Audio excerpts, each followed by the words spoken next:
I thought he was having issues even being able to put out. So we listening to some of the Cameron Breakfast Club interview, and we're actually going to have a grown man conversation about this, because only grown men know about what Mason Cameron really meant to the game.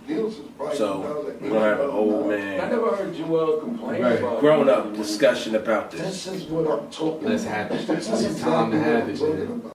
Money, gotta have it. Make it disappear and reappear like magic. Money, gotta have it. Make it disappear and reappear like magic. Exactly. What are Jim and Joel saying about this whole thing with Tiffany? They like, yo, to be honest, Joel's calling me like, yo, what's up with this nigga? What you want to do? As soon as I woke up, I've seen like 10 missed calls from Joel. For real? I'm like, yo, no, don't worry about it. We gonna have some fun. Alright, I'm gonna stop. So Joel's called you all hype and shit. Like, what we gonna do about Mace? Oh my fucking God. Look, niggas is gonna be mad at me saying this shit, but this shit needs to be fucking said. How fucking old are we? God fucking damn it. Real shit.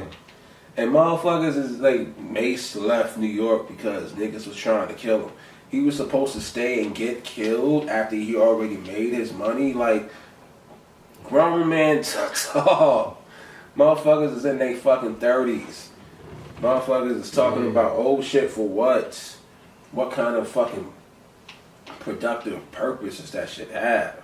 Niggas have ties to those stories. See, certain people have abilities to record a past and make it entertaining. These people are called movie producers. You know what I'm saying? They make movies, so they you can recall certain things, and to some people it's boring, to some people it's interesting. So I mean, and people just live in the past, man. So certain people live, just live in the past. Certain people live in the future. Certain people, you be in the moment. So yeah, so we're gonna talk about this like grown men, because we're grown men and we enjoy hip hop just like we did in the old days. The first two rap albums I ever had was Mace and Busta Rhymes. He grew up listening to Mace. I'm sure all of y'all in my age group grew up listening to Mace. We all know that.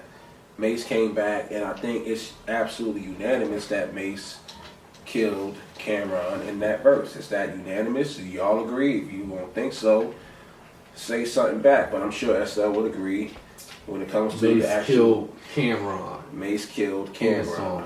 Yes. Explain Point why. blank, period. Explain why. Well, I'm glad you asked. Basically, flow-wise, lyrically, delivery, and translate thoughts to emotions.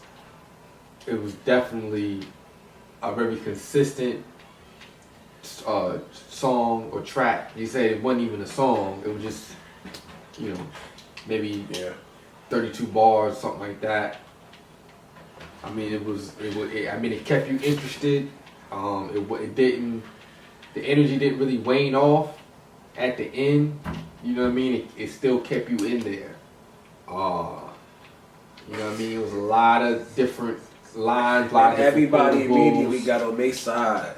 After Mason put out a song in how long? But dude didn't even have an actual SoundCloud. But if you think about it, like, he's not even an active rapper. But if you think about it, like, if Mace would have came out as he did, and if the song was trash, it's trash. Yeah. If the bars were trash, it was trash. Yeah. If it was right, if it was trash, it's trash. You know what I'm saying? So, but it came out, and people forget, man. Like, Mace was, Murder Mace, right? Children of the Corn, Big L, Murder Mace, Killer Cam. You know what I'm saying? They all in the same group. They all from the same area, so they share similar attributes vocally and how they think. You see what I'm saying? So it's like he knows technically how how to rhyme, how to flow. You know what I'm saying? He's like, it's almost like the equivalent. People, you know, some people hate Big, some people love Big, but it's like if that's anything, if Mace was, you know, as active as everybody wanted to be, it'd be on the big level where it'd be popular like that. It just Mace knows how to translate the MC to rapper at a very high level and very appeal-like level. You know what I'm saying? And now, So, let me say something and to let y'all completely understand why it is that Mace killed Cameron in this track. Because even though Cameron said Mace had dildos on the sink, it was delivered so weak that nobody even cared. Why? Because we have to listen to an interview to figure out everything else that was going on. With Mace's verse, it didn't. right. You didn't have to wait for a Mace interview for Mace to explain everything in the song. Nah, his thoughts were clear. And that, not to interrupt, but that right there is a quality of the ability to translate thoughts into emotion. So with Cam, that is at a low level. He can't, these are his thoughts. He can talk out his thoughts, but can he translate this to emotion, which is translated onto a track with perfect flow, perfect delivery, etc., etc. So some people struggle with that. Everybody got history, everybody got stories. Why don't everybody got songs? It's because of this trait. This is the magical trait. Mace has that trait where, if he thinks it, he can put it into a flow, into a rhyme that is going to hit you. So you go on. I remember. That's one thing. I gotta go back in time. I gotta go back in time to listen to Harlem World again, just so I can fucking go back to that time capsule. He actually made songs. That is true. He wasn't just rapping. I mean, the technicality of it, and that would be more of like, kind of the technicality is a lot, because you have to be very technical in a sense to even be able to grasp any type of thought and then translate it into musical form, into perfect musical form, perfect rap, hip hop form. You know what I'm saying? So, you know what I mean? That, like the Rakim, and you can translate reality into music. So you have endless music. You have a million songs. You know what I'm saying? You have endless songs because reality keeps ticking.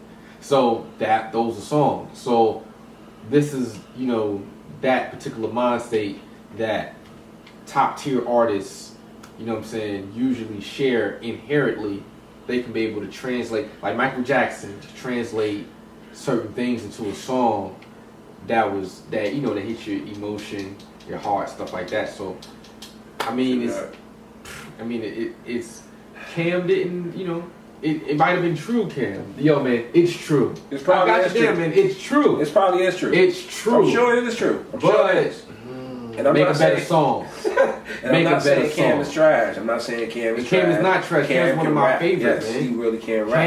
Cam, I'm not trying to say that. To me, Cam is like, Cam is like, even with like the early Dipset and like the beats, like Killer, Cam, like all this whole aura, just Cam.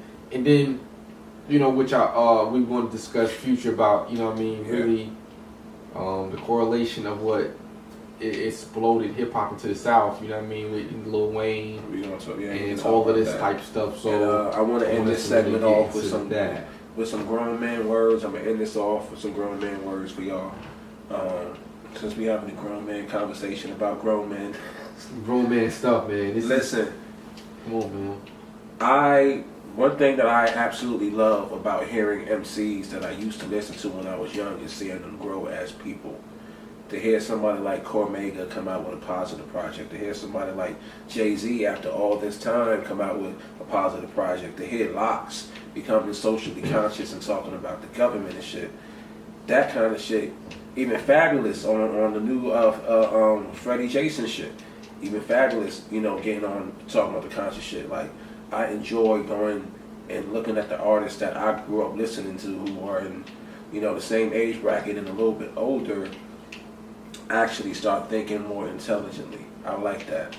And I like that people eventually over time can come to a point where they're like, I need to grow into a different individual. And I would like to see petty shit just No disrespect to Cameron, but it's like, you know, at a certain point, you just need to fucking. I mean, you have to do understand shit it for like the this, better. man. Attention is power.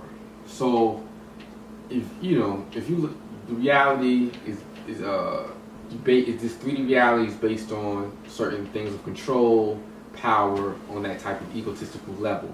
So, yo, man, if your whole interview is talking about Mace, who has the power? Who has the real power here? Is it not Mace? Because you're talking about Mace. You know what I'm saying? A lot.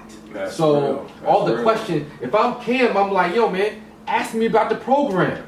Ask me about other songs on the program. Ask me about that lean song on the program. That lean song with that sample, it's crazy. But nobody's talking about that. They talking about Mace all the time. So I don't understand why he don't take it on that level. He's indulging in it and just because it's all about marketing, it's all about keeping it, it's all about winning, it's all about things of that nature. You know what I mean? But when you have integrity, you always winning, man. Yeah, you always winning. So you don't, you know. But I would say this at Don't times do it. like this, it's good to be a hip hop fan. You agree? Disagree? Do you? Put your comments down below. Let me know what y'all think. Money, gotta have it. Make it disappear